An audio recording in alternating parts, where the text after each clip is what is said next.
Dang, it lasts a long time. All right. So we've been talking about over the last month and a half now this idea of apology languages. And so if you've not set in on that, let me kind of catch you up.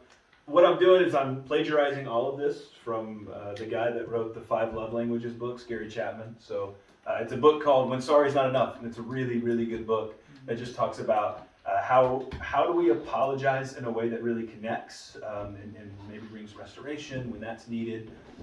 And so he makes the argument in the same way that there's 5 love languages, they give 5 apology languages. And so we've actually already went through 4 of them. So tonight we're just going to go through 1 of them and kind of connect there. So expressing regret, right? That's just the action of saying I'm sorry. I didn't mean to do that, or I didn't recognize. I don't know. Just expressing regret. I feel bad for doing that, and I wish I could take it back. Accepting responsibility. This is at the top of your sheet, by the way, if you're in the little box. Accepting responsibility. My fault. I see what I did wrong. Making restitution. What can I do to fix the situation? What can I do to help? What can I do to repair? Genuinely repenting. And then tonight we're talking about requesting forgiveness. So requesting forgiveness is the literal question, right? Will you forgive me?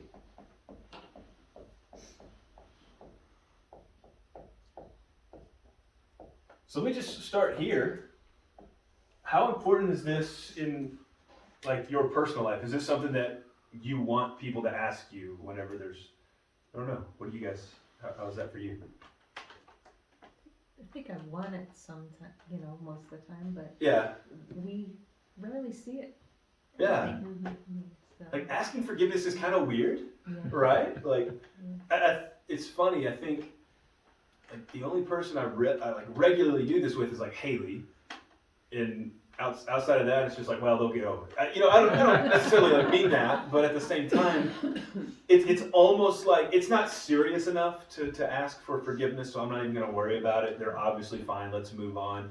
And you kind of get this American passive-aggressive, sweep-it-under-the-rug mentality, which leads this to kind of be irrelevant or a moot point. We all swept it under the rug. If I ask for forgiveness, then I'm just digging it back up, and that's not good for anybody. You guys feel that way about stuff?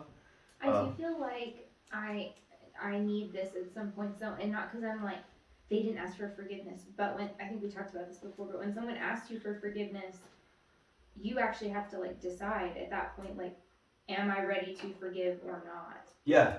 And it confronts you with that. So if you are, then you can say yes. And if you're I can't, then it opens up okay, what needs to happen for that to become possible? Yeah, this is the one that connects everything else together, right? This is the glue. Because you can do all the other stuff, express regret, accept responsibility, make restitution, and genuinely repent, and then still not repair the relationship at all because you never asked forgiveness. You never came and connected those things all up and squared it away with will you forgive me? And so this is kind of this is the grand finale of the fireworks show right here, right? I don't know if that's a good illustration.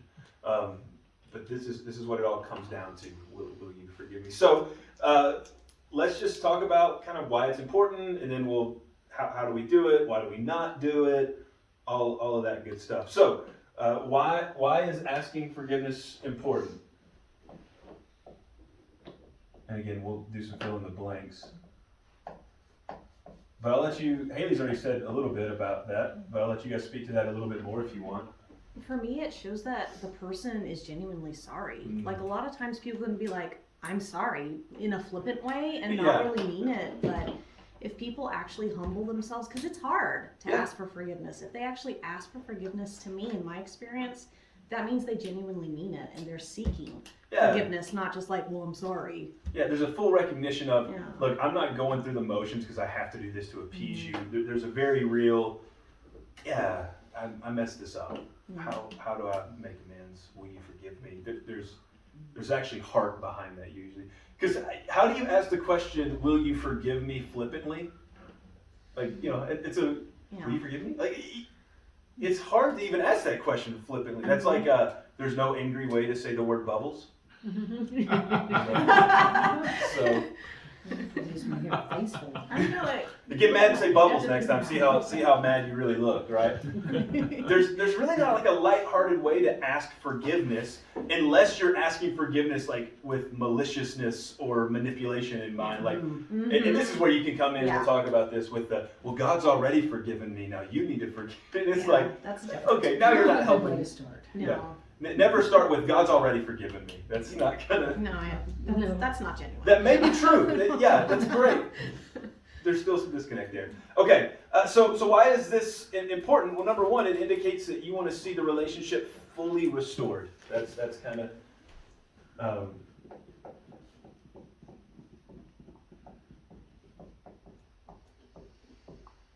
And this is where it comes into, right? And we've talked about this some before with this kind of study we've walked through. You know, you like me and you're a bad driver. You cut somebody off on the road and they drive by you and they do something really mean. I don't know. Are you going to just follow them around until they get out of their car and say, will you forgive me? I didn't mean to like cut you off. I'm so sorry. Don't do that. That's really crazy. Someone's going to pull a gun. You know, it's not. This is Portales. You ever wonder like what percentage of the people in Portales have? I bet it's a pretty high percent. Welcome to the Wild West. But like you in that situation, you don't need that relationship restored. Like you never knew that person to begin with. Who cares, right? Mm-hmm. You know, maybe you give the sorry face and just move on from there. Or you give the wave like, my bad, but you don't need to like follow them around and like, hey man, will you forgive me? But if it's a relationship that you want to see restored, if it's a situation where you want to move forward with that relationship, be it marriage, or like a church relationship, or someone that you're going to have to encounter on a daily basis, a coworker, you're usually going to want some sort of restoration. This is going to be the means of finding that full restoration. So asking forgiveness indicates you want to see that relationship fully restored. It's authentic. It's not sweeping it under the rug. And it shows that you realize or recognize you're wrong towards them.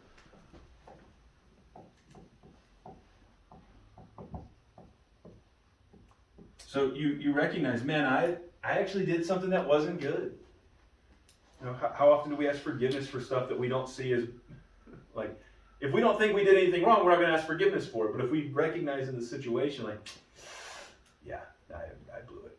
I didn't. So we're making this confession of wrong. Do you see how all this stuff kind of overlaps and integrates into each other as well? Because when you're recognizing your own wrong, you're also accepting responsibility of that, and you're expressing regret. All of this is added in together. And I would even add in, and this is kind of that sub point right there, that your wrong may not even be intentional.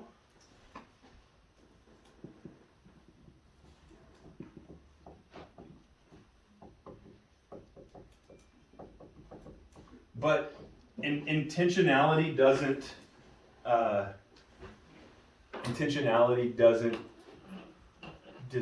what's the word I'm looking for? Does it remove your wrong? Like negate. Negate, thank you. Intentionality doesn't negate your wrong. I always looked at Haley. What's the word I'm looking for? Help me here. You guys don't know this. Haley helps me write like 80% of my sermons. Like, I don't know the word here. Whatever. So,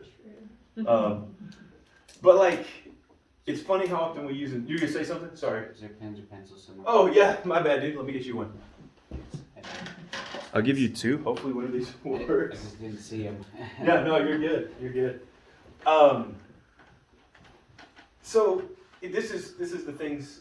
This is where I catch myself. Like, I'll make some comment in jest. I talked about this before. Like, I'll say something that's just a joke, and I'm trying to be lighthearted because I'm sarcastic and silly, and it's some, just silly comment, and it just offends somebody. Is this you? Is this? No, I just. Have I done this to you? Yeah. I was thinking back to the pumpkin. You had the pumpkin in your hand. You like got me with it. Oh, I put a bunch of. Yeah. Did that like actually upset you? No, it just popped into my head. Oh, that's just the personality.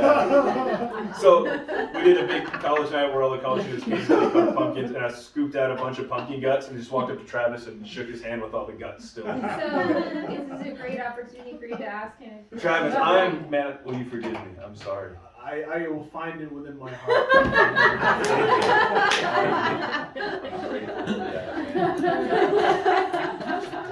And luckily, but like, there have definitely been times in my life that I've done that to somebody, and they like took it as offensive, and like, even like it was absolutely unintentional. Like, man, I was not trying to be passive aggressive. I wasn't trying to be offensive in any way.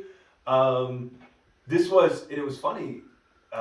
When we were in Socorro, there was a couple in our church that invited us over for dinner, and they invited their daughter and her kids over for dinner as well. And they told me, hey, we want you to talk to our grandkids about baptism. Sweet, I can do that. That would be awesome. We sat down. So Kyle, tell me about, you want to get baptized. Their mom had no idea about it. Oh, dear. So it was kind of on them, not me. But at the same time, I got walked into a wall where I offended this mother for like assuming this of her children that she wasn't ready for. It's like I had to go back and be like, man, I'm sorry. But would it have fixed the situation? It was like, hey, your parents put me in that situation, and what I did like was not my intention. Like, no, that's not going to fix the situation either. You remember that night. It took me so long to figure out who you were talking about, but yeah, I do remember that now. I was like, oh yeah. Oh yeah. That was fun. It was fun. I remember. They did end up getting baptized. She did come around. They did. It was fun. But that definitely was a setback.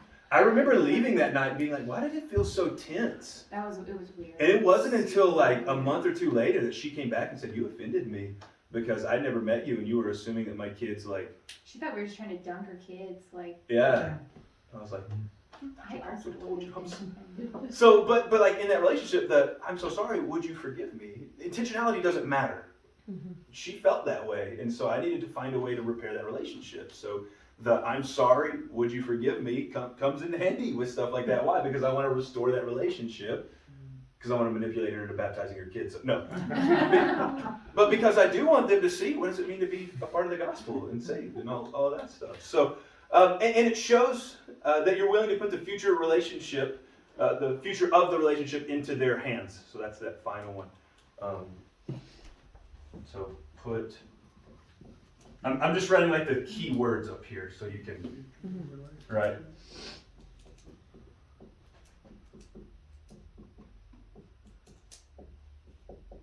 And this is where we really find, I think, our problem with, here, we'll do this.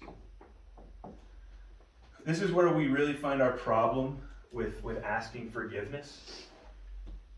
Because if it's going to put the future into another person's hands, what does that mean for us? It requires a loss of control. Oh, you got the next blank, right? Yeah, what makes this hard? It requires a loss of control. Because what can they come off and say? No. I really don't feel like I can forgive you right now. And what does that mean? Right There's now. a possibility of it, but That just means now. in the future there may be a possibility, but right now this relationship is not moving forward. That's hard. That can be crushing. And then you leave dejected and yeah. So sometimes I think out of self-perseverance and not preservation.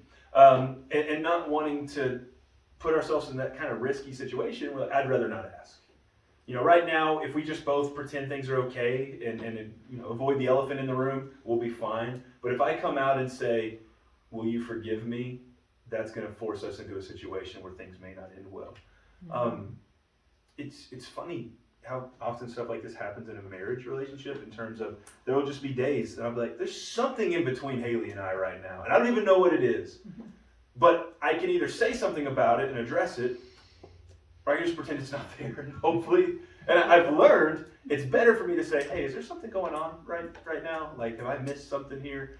And she's really great at telling me It's not too. really fair to you because sometimes I'm just more sensitive than other times. So you never know what it's going to be. Right. Well, like, it's just funny. So today at the gym, we're working out. I'm doing I don't know why this just becomes. If you guys ever have stories, butt in. Tell me your stories. I'm sorry. This is my sermon last Sunday. I tend to just tell stories. I don't know. I was doing sit-ups on an exercise ball, and every time I leaned back, Haley would hit me in the back of the head. And so finally I was like, I'm getting angry right now. He goes, can you stop? I'm getting angry. And I was like, oh, okay, I'm sorry. I'm getting mad. So- Probably because it takes a lot to make you angry. So when he said it, I was like, oh snap, I better stop. You ever get those where you feel your blood pressure going up? And I'm like, why? I don't know why, but but if I just... It was so funny though. Can you stop? I'm getting angry. I was like, oh, okay, well, you go. But Like- it ignores you rather yeah. than just go Okay, off. if you just ignore it Yeah. until you go off, or there's, so this is I'm going to go ahead and call it. We know that there's something here, and I've messed up. Would you forgive me? And it puts the ball in their court, and we lose control. So why are we afraid of this?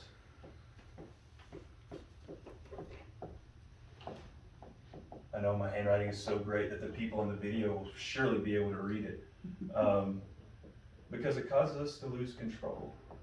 And here's the thing. If you particularly have a personality that says, like, I want to be in control, this is really hard. And I'm not saying having a personality of desiring control is a bad personality to have. I think God intentionally puts that type of personality in people so that they can do leadership and get things going and take action. That's wonderful. But if you have this personality that I want to be in control, just get ready, because asking forgiveness is probably going to be pretty hard for you. Because it demands someone else gains control over that, and it carries the possibility of rejection. That they can come in and they can say, no, I'm not going to forgive you right now. Let me go through the rest of these fill in the blanks, and we'll talk a little bit more. Maybe there's some other reasons. The other reason I think is we're scared of admitting failure.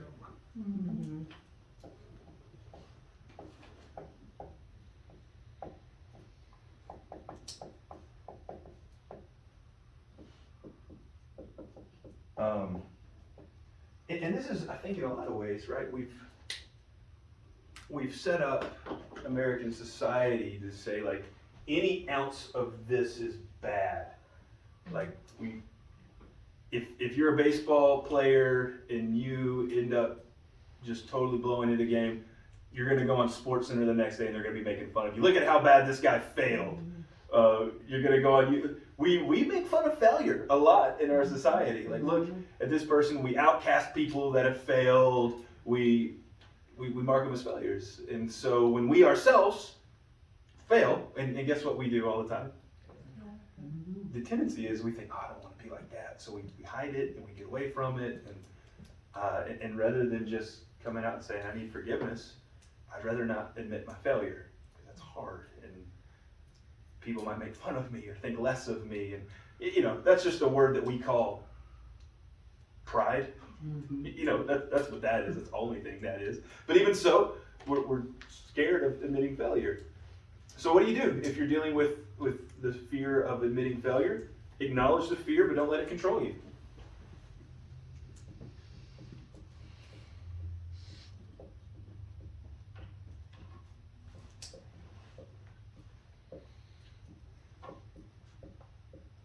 The awkward silence of me writing here. I think I've mentioned this book a couple times, and we'll probably go through it. I don't know. We'll do some other things first. I'm not going to do back-to-back book stuff. But it's a book called The Emotionally Healthy Church. One of my all-time favorite books, one of the more impactful books of my life. So we did this in Socorro with our church, and we did this with our Christian Challenge. But the whole premise of the book is we as Christians, what we tend to do is we tend to push against emotional decisions. Which we of course we do that because the rest of the world is constantly like claiming whatever you feel, like that's what's true, and you just need to make your actions based on your feeling, and this is the Disney movies and all the other stuff. So what we end up doing is we come out and say, hey, your emotions are going to lead you astray, don't listen to your emotions, chop them off and become robot Christian man so that you don't feel anything anymore. And this book comes in and says, like, hey, number one, God has emotions. Like, read the Bible. God is emotional in the Bible, and he gets angry and gets sad, and there's even times that it says like he regretted that he made Saul king, and you're like, what's going on there? There's stuff to wrestle with and comprehend. And then you get Jesus comes along, and Jesus sometimes is really happy and celebrating, and sometimes he looks at Jerusalem and just weeps. That Jesus feels these deep emotions. And so he comes in and says, like, emotions are something, it's telling us something about ourselves, about situations, about other people. The question is not, do we just give in and let it control us? It's how do we interpret it and understand the world through those emotions? And so he's going to come in and talk a lot about dealing with those emotions in a healthy way. Really good book. But this idea of acknowledge the fear.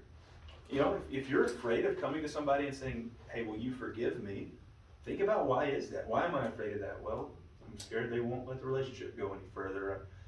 And let that kind of be something you sit on and think about, but don't let it control you, right? Acknowledge emotion, let it teach you and show you things, but don't let emotion control you. Does that make sense?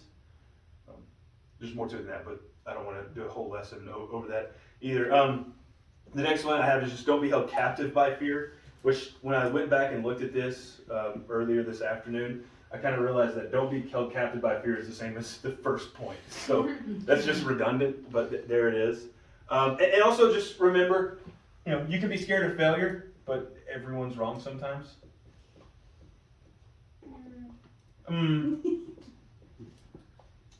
Everyone is wrong sometimes except me, and like, yeah. I always told my kids I could be wrong. I was once before. I was, yeah. You said, you know, I've never made a mistake. One time I thought I did, but I was mistaken. Yeah. So, yeah, you know, we've talked about this a million times throughout this. Everyone has the capabilities of being wrong. So if we set up this thing, this idea of we're perfect, if we set up a church that is, look at how perfect our church is, if we, any of that, good luck. Because the only thing that's going to happen is people are going to come in and they're going to say, oh, I see all the faults there. And then they're going to say that's inauthentic and just bounce out. What are you going to say, Travis?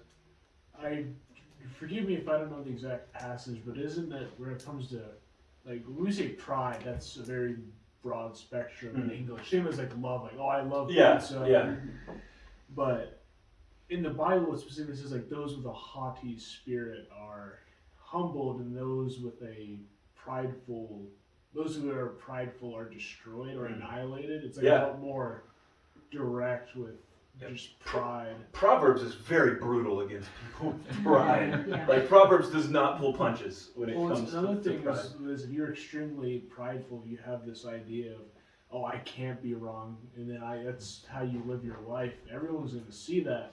Yeah. And the moment you make a failure, it's just instantly you get toppled, and you're just like, man, not only did I make a mistake, but now everyone that, you know, I was being tough in front of, you know, they're over there laughing at me now. Yeah. And that's where pride comes before a fall comes into the picture, right? Like, let's just go ahead and start on our knees so when we fall, we don't fall as far. You know, it's a pretty good place to be. And it's funny because I think this, for some reason, church has gotten this mindset 50, 60 years ago that we as Christians need to put on this perfect life and show the world how perfect we are. And don't get me wrong, like, yeah, the Bible is very clear. Be perfect as I am perfect. Be holy as I am holy. But it also says all have sinned and fallen short. And so what we're doing is we're battling this inconsistent characters within us. That is, I'm redeemed and saved by Jesus. He gives me a new identity. I want to live in that. Oh yeah, I still struggle. And let the world know about that. Like, the more we try to hide that and cover it up, the more chaotic it is when it comes out that, oh yeah, they are broken. Look at that, you know. And I've said this before too, but I've watched too many pastors have their families crumble and their marriages crumble and their ministries crumble because they made it more about their own perfection than they did about grace and forgiveness and repentance and this, right? And so often they end up ruining their children's lives because they hold them to this standard that they can't keep. Yeah. And then when they screw up, there's no grace, or like it just destroys their kids because they mess up and they've never lived in a home where they've learned that It's okay. There's forgiveness and grace and yeah, exactly. So how does First Baptist become a church that's our tone and our mentality? What happens happens right here with the core and the people that have been in this church and the pastor and the leadership, and because we set that tone. And so if we're willing to be transparent with other people around us, then we set the tone for First Baptist to be a transparent church. And so it's not come join us, we're perfect. Oh, if you're not perfect, I don't know if this is for you, but it's welcome to the mess, man. Like, I'm a Jesus work in loves us. progress. I'm a work in The progress. whole church, we're a Yeah. work in progress. Yeah, and the second that we get to the point that we think we're supposed to be, we will find 100 more things that need to be talked about and fixed. And welcome to the lifetime of taking steps on this. Anything else you got? Anything else about why you think we're afraid of asking forgiveness in that?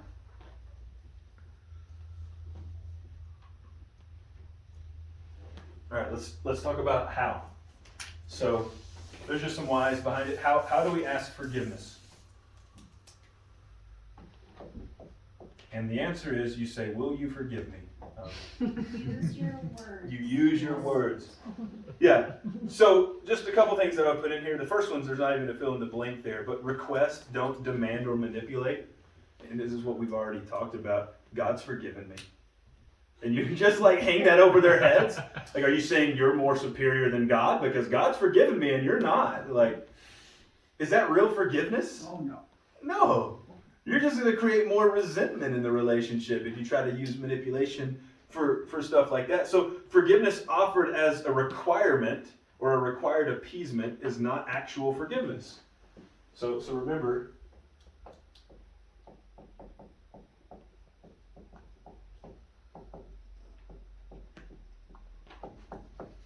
required forgiveness does not equal forgiveness.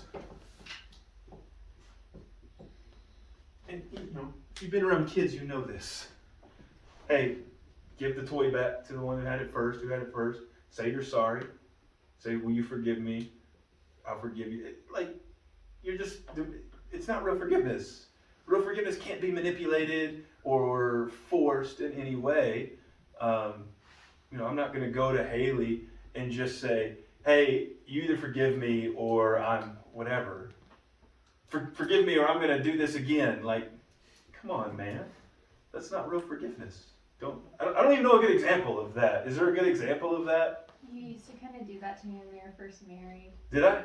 Yeah. I don't want to talk about it. Well, it's crazy to see how things change. But when we were first married, I was the kind of person who needed time to like process things before I could say honestly, yes, I forgive you. Mm. But you were very much, I think, used to like when you ask someone for forgiveness, they say yes, like that's how it is. Yeah. That's Southern hospitality, or like it's that. I did like, grow up in lightness. Southern hospitality. And yeah. so when you ask someone if they forgive you, it is their responsibility, their duty to say yes, and then whether they want to or not, because that's the and kind so of I thing to do. remember like when we were living in the apartment, there were times when you'd be like, "Do you forgive me?" And I'd be like, "Not yet." Like I need, because you'd want to talk about it immediately. Where I'd be like, "Can I have 20 minutes to just like get not angry? Like I need to like, process through this." And so you would say, and then when I would say like, I need some time, or you would just like, you would come apart. Like it was like I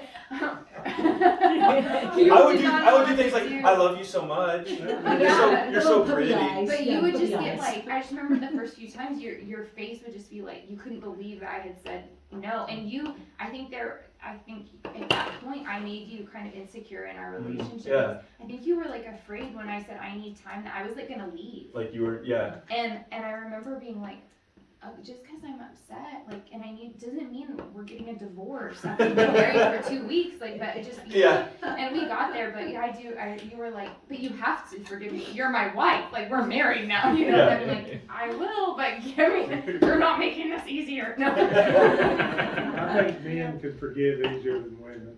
I think that's I kind of mean, Valerie can make me mad, I get over it, I make her mad, she's Takes me 2 a or while. 3 hours. Yeah. But it's harder for guys to apologize and admit they're wrong. But it can be harder for us to apologize, because we don't want to talk about that. Well, and some guys just don't think they're wrong. Yeah, then we come back right here. And they don't need to apologize. Yeah. So don't manipulate or require it. Don't put on the puppy dog eyes. I love you. You're so pretty. I don't know. I bought you a bouquet of flowers. Now you have to. I mean, if you want to buy the flowers, buy the flowers. I don't know, but like, still do this genuinely, not manipulative? Go buy the flowers while she's processing. There you go, yeah. And then after she Like, says yes, give it to I'll him. take those. But that doesn't mean I forgive you. Go do that while you're processing, Yeah, you can go do that. That's right. Yeah, the next one is understand the gravity of the situation.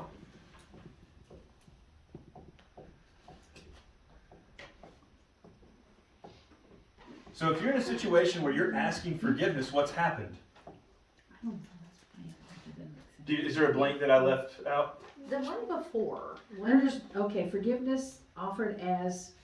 Forgiveness offered as required appeasement Required. is not actual forgiveness. I think I said requirement the first time, and then sorry about Okay. that. I couldn't figure out the second blank. Required Actual. appeasement Okay. is not, and I didn't put the word actual up here. Yeah.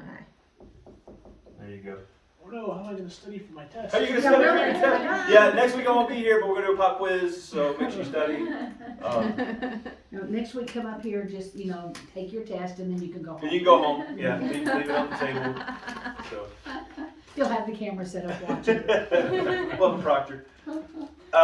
Understand the gravity of the situation. So whenever you're asking someone forgiveness, usually there's an indication there that you have done something to hurt them, inconvenience them, make something difficult for them. Something has happened that there's gravity within the situation. Yeah, there are definitely light things that's asking forgiveness about stuff. Oh man, I don't know, accidentally ate your candy bar.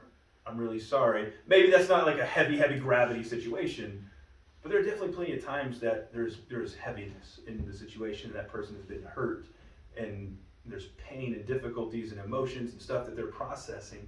So understand the gravity of that situation, because forgiveness is costly. What are you asking them to do? In some ways, you're asking them to trust you Yeah, again. you're asking them to trust you again. And if you hurt them, like you're just gonna come to them and be like, yeah, I know I hurt you, but you need to get over this. Forgive me. Like there's some cost involved in this. They're gonna have to give something up for your sake. By the way, if you guys keep track of time for me, I don't have my phone now, so I don't know. That's a good thing. 6:56. Oh, we got like 30 minutes left. Oh my goodness. So I gotta get my watch back. I don't ever wear a watch. So it's costly. You're asking the offended person to give up their feelings, to give up their pride, to give up their consequences of the action that you chose to do. Like, you're the one that caused all of this, and now you're saying, can we move past this? There's gravity in that. There's stuff that you need to sort through that's going to give them time to sort through it. Forgiveness requires the offended person to give up their desire of justice and to accept the consequences. So,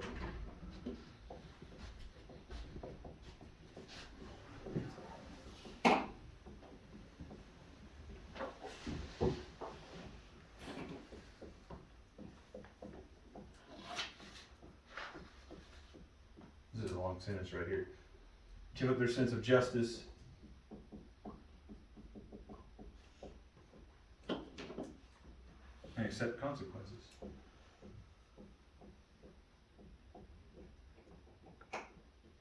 Yeah, so I don't know. I go to pull out of church tonight, and I just scratch your car with my car. It's just sparks flying, giant dent.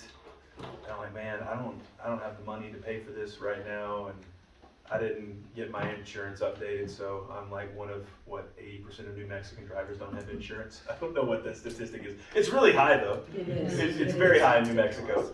I'm so sorry. Will you forgive me? If you say yes to that, what does that mean? You don't have to fix your car. It means that you're saying, even though you did wrong, I'm going to lay aside my sense of justice and I'm going to accept the consequences. That's a heavy situation, and that's a lot to ask for. A lot of times when we're talking about asking for forgiveness, we think it's kind of easy to do and not. But there are plenty of situations that asking for forgiveness is heavy. I feel like you can forgive someone and still expect them to. Fair enough. There's still some restitution that maybe needs to be made. Maybe you need to say that before, like, I forgive you with understand, yes, Forgive you, I but you're do going to take forgive care you, of this but, car.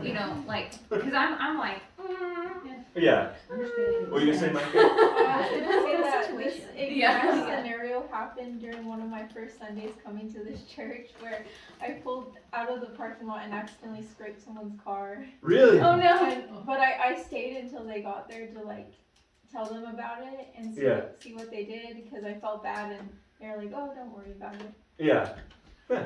Willing to forgive, which is wonderful. But yeah, there are situations too that it's, hey, yeah, I will, but we need to make some restitution here. Like, And it's awesome to be able to like sometimes choose to have grace in a situation and let someone off the hook and be like, you know what, it's okay, like you don't have to pay for it, or like that's great, you know. yeah, But you know, sometimes you can still be like, this really is affecting my Yeah. life in a bad way. We need to figure something out. Like this can't just. here's just a little sidebar here. I'm gonna do Haley told me I have 30 minutes left. I can do a sidebar. I'm not gonna write anything on this. I was reading a thing online the other day, in those forums that people were asking questions, and you know, I don't know, we find ways to waste time, right? But the whole story was somebody had spilled like water on another person's laptop and like totally destroyed the laptop. And so they came in and they said, I've offered to, you know, buy the person a new laptop, but they told me that they were getting ready to upgrade their laptop anyway, so that I need to buy them the new MacBook Pro because theirs was like 16 years old in order to make up for it. So how do you deal with that situation? Be like, I will give you. I'll give what you it the was value worth. of the I'll give you the value of them. That was my thought too. Yeah. I just thought that was funny because that's pretty representative of human relationships. Yeah, I'd be like, let's look So at how car American. insurance works. Yeah.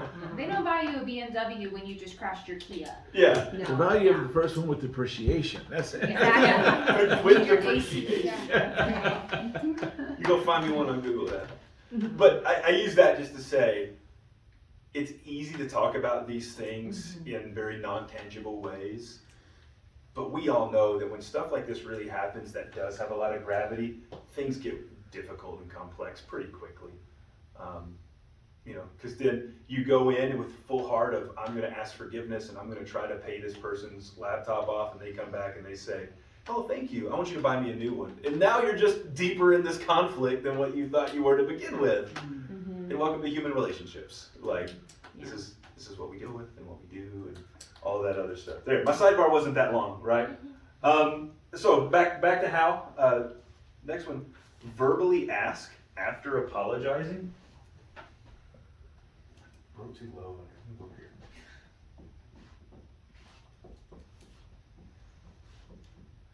After is the key word here.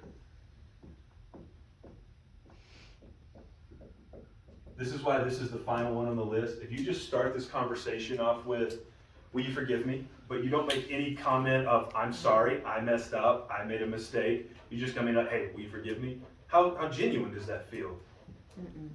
Not much. I know, like, for me, I think when you ask, like, if someone asks me for forgiveness, I want to say yes, usually. But if I don't feel like they understand why it was such a big deal, I'm like, I need to talk about this, and I need to know that you know why this was a problem. Because I, believe when you forgive someone, at that point, like, that is off the table. Like, I'm not gonna drag that back up. Like, if Philip apologizes to me and I say forgive him, I'm not gonna like bring that thing up over and over again. So Yeah. we need to talk about it now. Yeah, love keeps Because no I don't record get of to bring wrongs. it up later and talk about it with, like in that way again. Yeah. So, yeah, I think, apologizing before is so important because it helps that person understand that you understand why it was bad. Yeah, don't walk up to them, I don't understand why you're so mad, but will you just forgive me? Yeah, like that doesn't Like- feel good to anyone. That's like, we complicate it. We're so good at complicating it. But yeah, apologize first. Verbally ask after apologizing. And then don't expect an immediate answer or immediate forgiveness. We've talked about this one already multiple times tonight.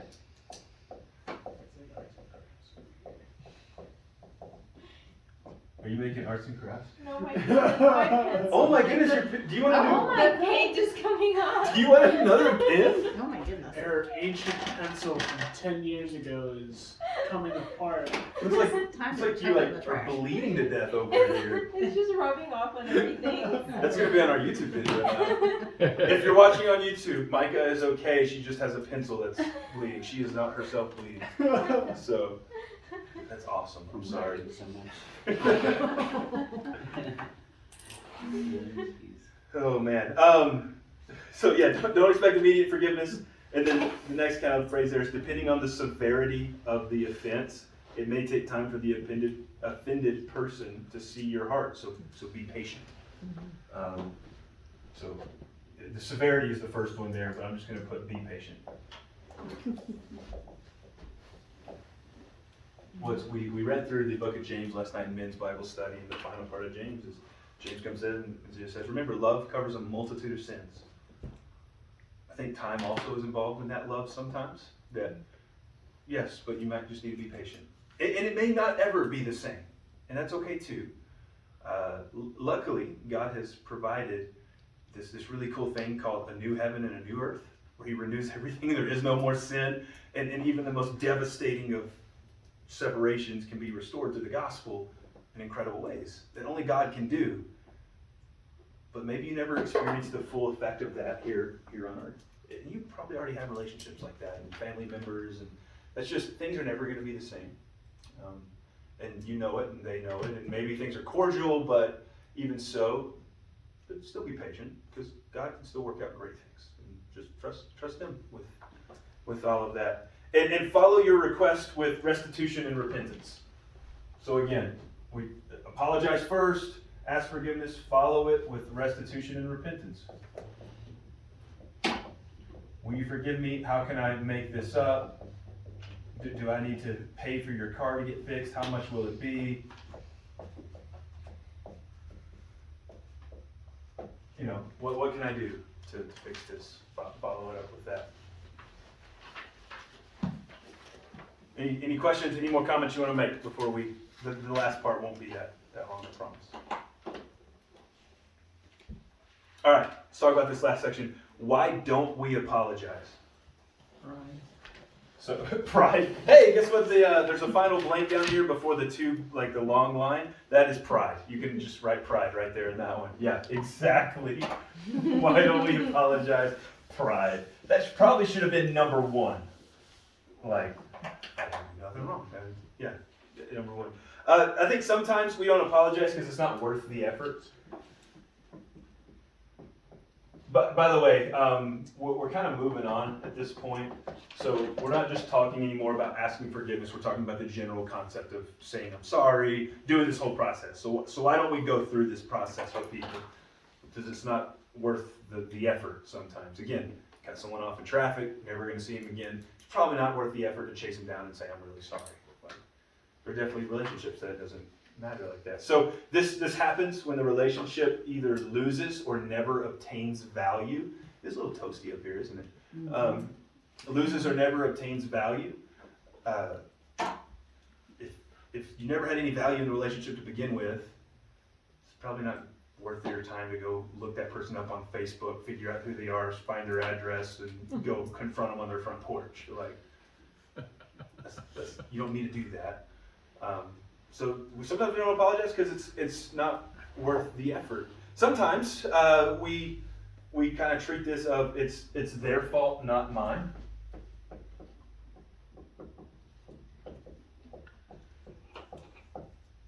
Why am I the one that needs to apologize? They're the ones that. And this is we have this tit for tat mentality. Like they did this to me, and so. Even though I responded this way, it's really not my fault because if they had never done that, then I wouldn't have had to do this, and they put me in a predicament that, and we just like justify these back and forths, and then it just gets to this kind of like standoff where we just don't talk about it anymore because it's their fault. And if you believe that you never do anything that warrants an apology, this is probably where you're going to come from. And usually this also carries with it that revenge mindset. That's that other blank right there. It's their fault, not mine. And I have a revenge mindset that says, well, they did it first, they started it, and now we're back to kindergarten. You know, well, they started it. Yep. And this is where the mom comes in and says, I'm finishing it. This is where God comes in and says, Okay, I don't care. Guess what? Even if they sin, does that mean that your sin is justified? No, not at all, right? Just because they did this to you doesn't mean that you have the right to do that right back to them. So is that a justified reason for not apologizing? No. Or with that, I have nothing to apologize for. You heard that phrase before? Mm-hmm. I've said that phrase before. Who hasn't? If we're honest. I got no reason to say I'm sorry to them. You can see where all these are kind of the same thing, right? They're the reason that we're in this situation to begin with. Or, and this is, I think, my least favorite one, but it kind of comes to this. Their hurt is not my fault.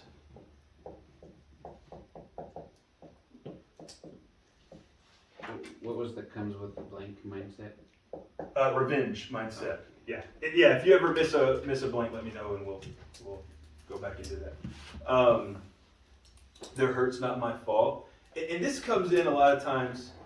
Us guys are really bad about this, especially if we see our personalities of like, I just tell people the truth. Like, I just tell people like it is, okay? It's not my fault if they got their feelings hurt. They just needed to hear that.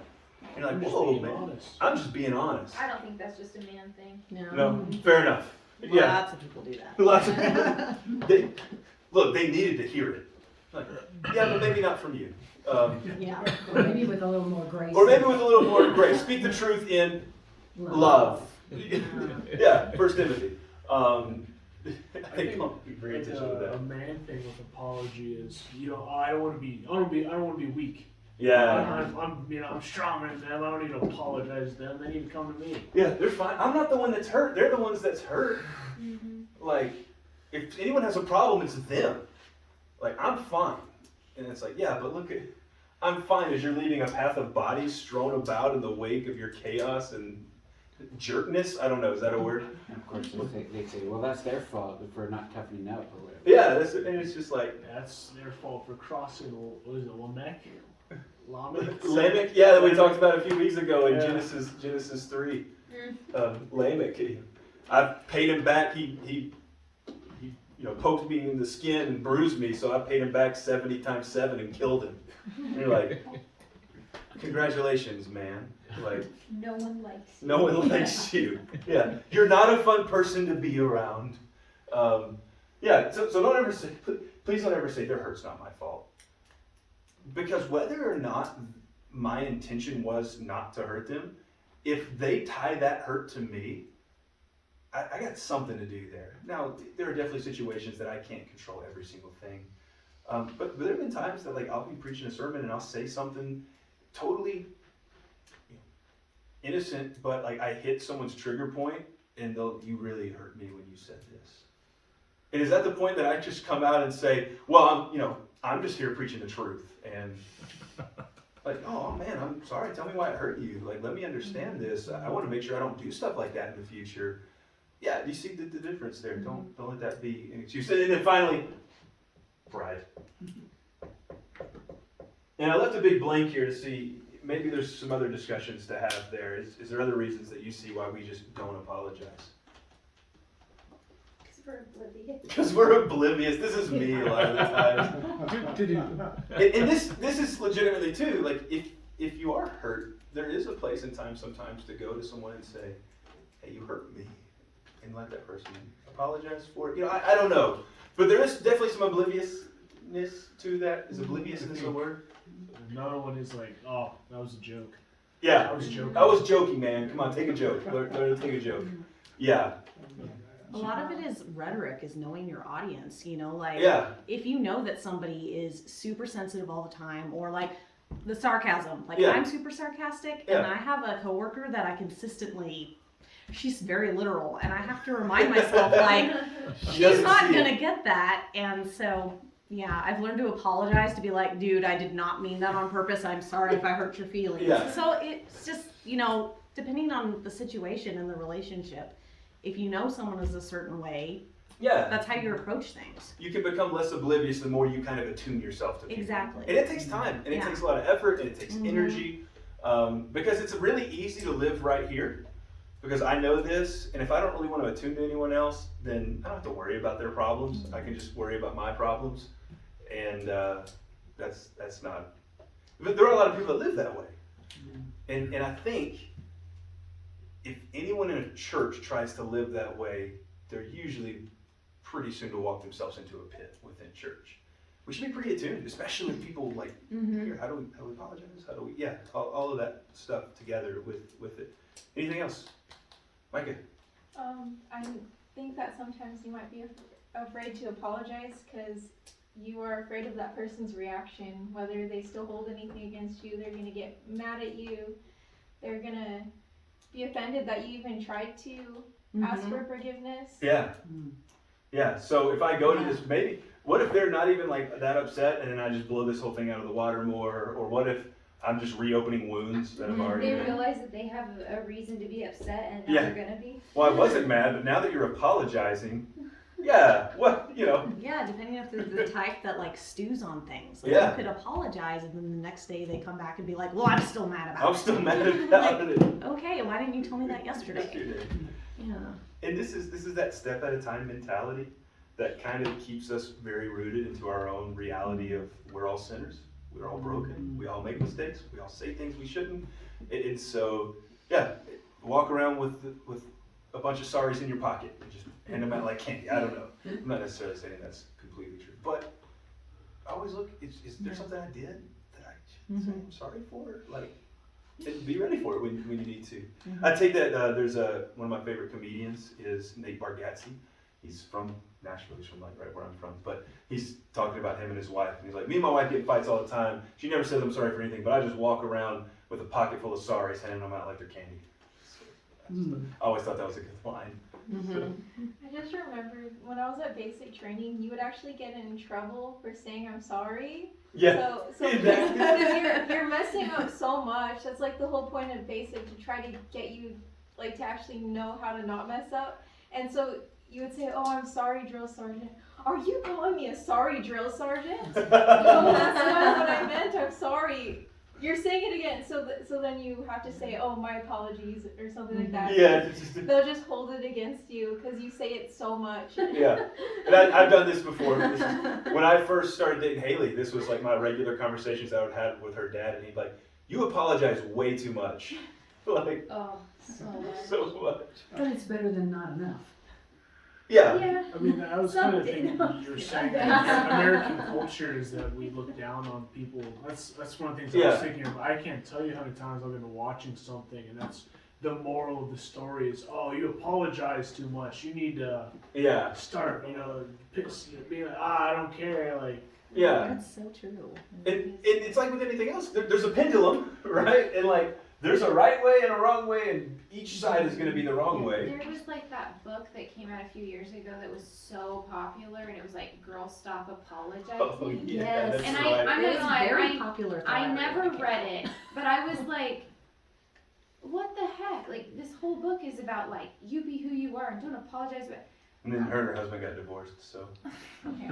But and then I don't know. I was just like, that whole premise of like, you be you and like kind of screw everybody else is so toxic and Yeah. Well, Because it's that Christian. self-focus, Yeah. And I think if there's Jesus Mhm. teaching us anything, Jesus is constantly saying, your attention goes to other people all the time.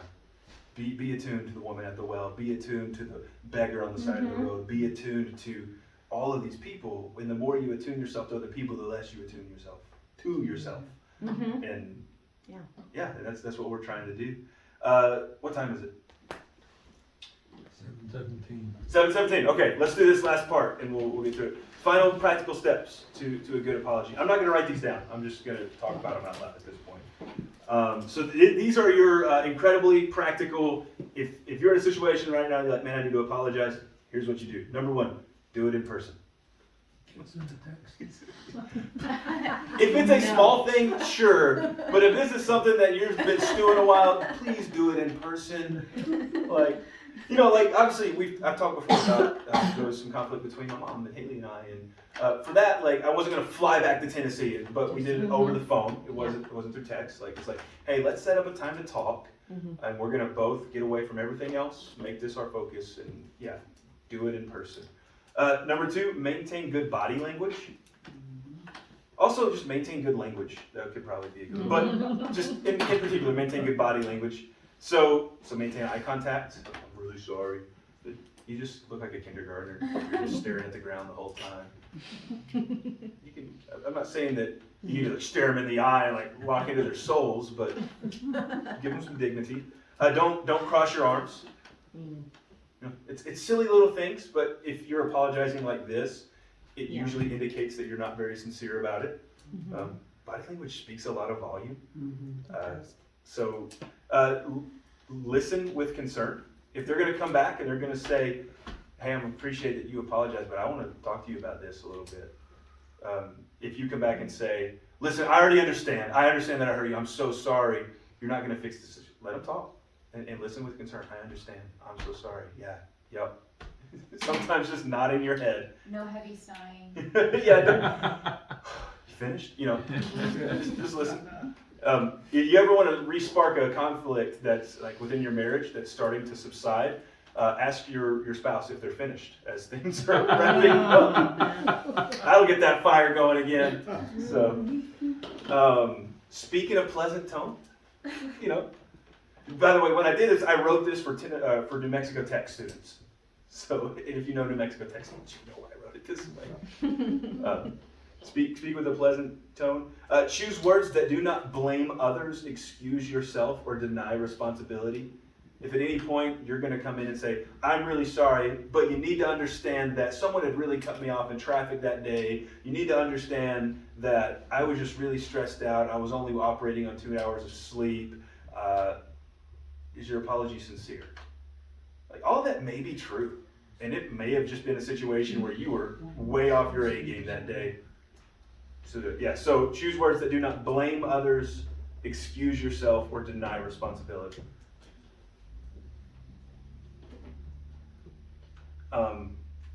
Take responsibility for your part of the problem. So even if the whole thing's not your fault, if there's fault on both sides, take some time and think about, okay, what have I contributed to this to create more conflict in it? And if there's some of my own responsibility in it, say I'm sorry. I see what I did wrong there. And if you're looking to get that back from them, pray for it. You may not, you can't control them, but take responsibility for your part. Express sorrow for hurt feelings. We're really good at undermining feelings. I get it that you're hurt, but this isn't a big deal.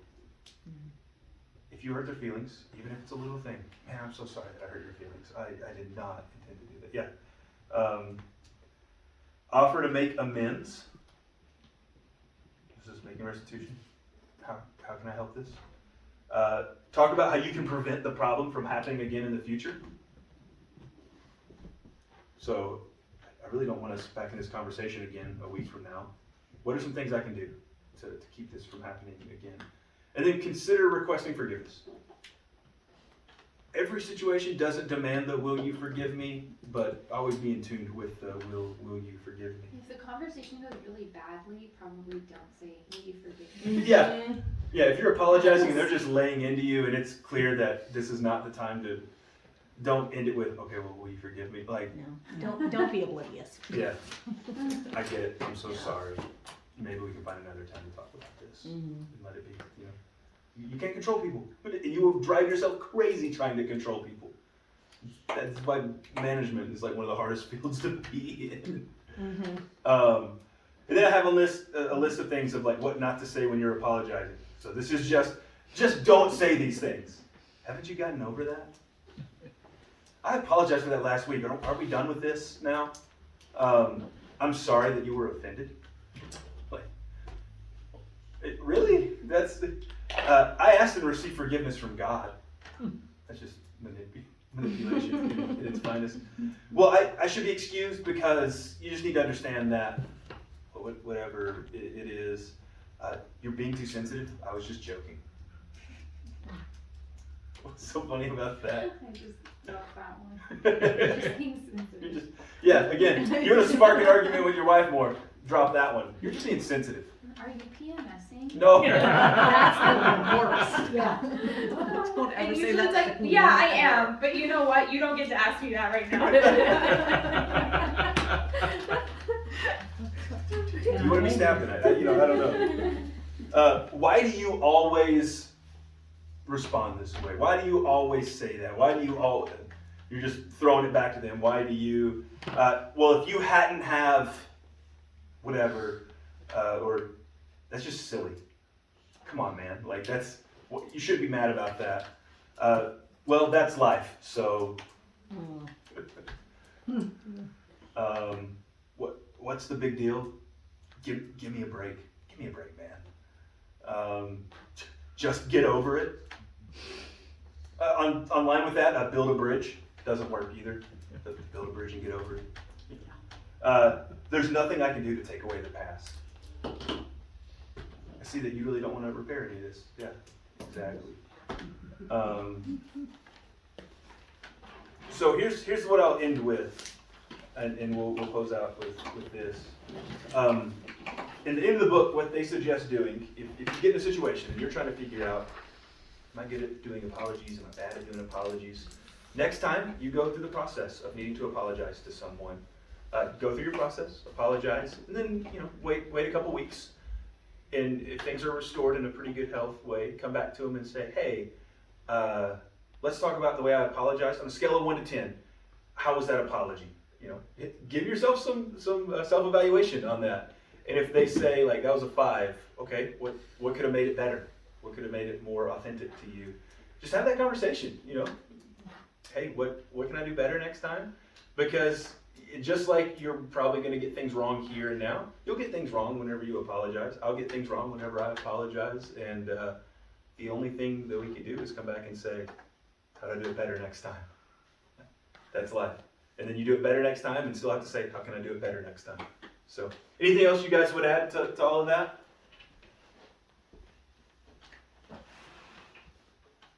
All right.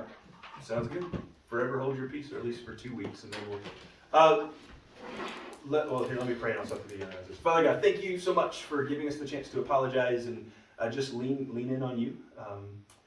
God, we know that I guess I should say, and I guess I could say we are too. I am so good at messing up your creation. I'm so good at treating people less than what they deserve. I'm so good at making messes of the goodness that you bring. And yet, for some reason, you still choose to love me and forgive me and use me. And that's an amazing story of your gospel that I could never even hope to understand, but I'm so grateful for. So God, help me when I make messes of situations. Help us when we make messes of situations to be quick to apologize, quick to listen, slow to speak, slow to anger. Let us be a people that continually just apologizes, seeks restoration and forgiveness, and that it would be First Baptist would continually be a more healthy, a more dynamic, a better reaching church because we learn to do these things in your will and to your glory. God, we're grateful for it all. We're grateful for you. It's in Christ's name we pray. Amen.